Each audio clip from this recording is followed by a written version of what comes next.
Оқушылар, бүгінгі сабағымызға қош келдіңдер. Бүгінгі сабағымыздың тақырыбы қалаулар шегі. Бүгінгі сабағымыздың құндылығы қиянат жасамау. Қасиеттері жақсыдан жаманды ажырата білу, қайырымдылық сөздің және істің бірлігі. Олай болса, сабағымызды бастамас бұрын 5 ережесін есімізге түсірейік. Ол тәртіп, тазалық, талап, тыныштық және татулық. Балалар, бүгінгі сабағымыздың дәйек сөзі Аристотельдің мына бір сөзі: қанағаты бар адамға бақыт бұйырған. Бұл дәйек сөздің мағынасын қалай түсінесіңдер?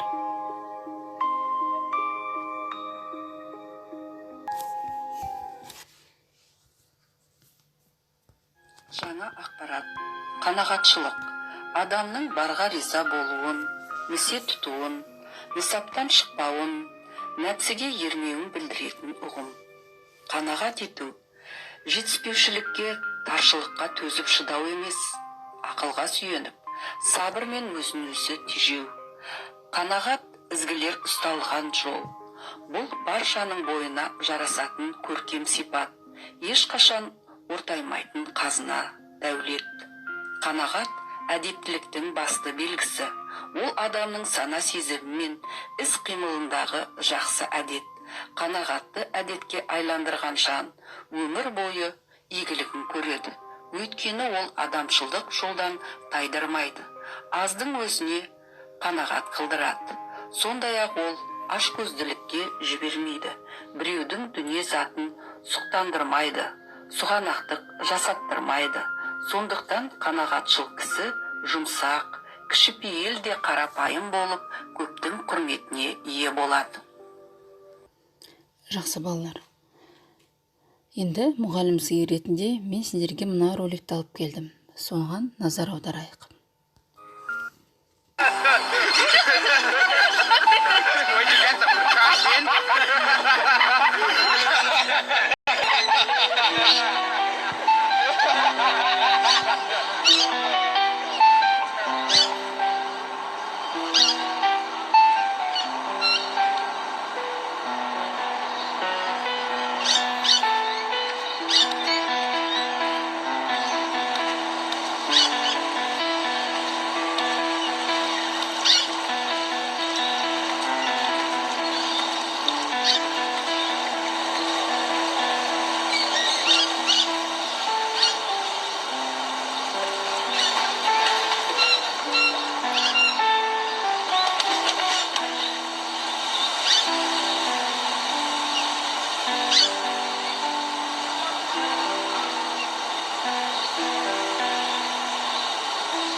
Why should it be like this?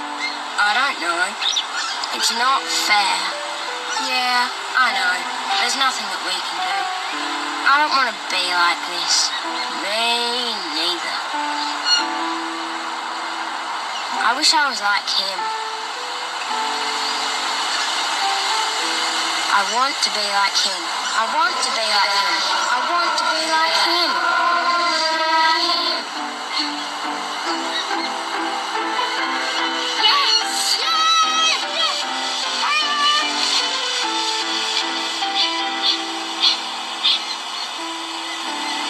take so long, dear. Are you ready to go now?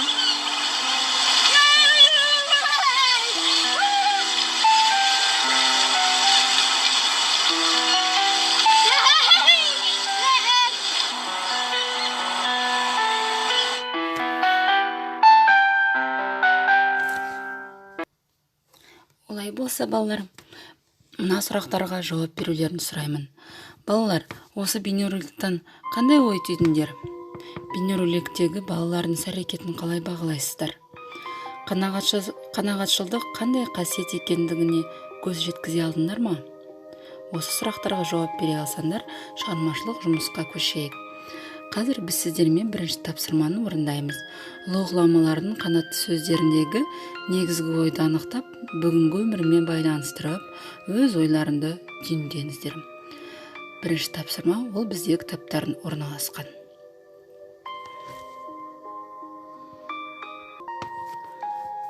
Топпен ән айту айдарына келетін болсақ, сіздерде кітапта ұсынылған Құрманай Бақтиярқызының «Шүкір» деген әнін айтуға кеңес беремін. Бұл әннің әр сөзіне назар аудара отырып, мән-мағынасын түсінуге тырысайық.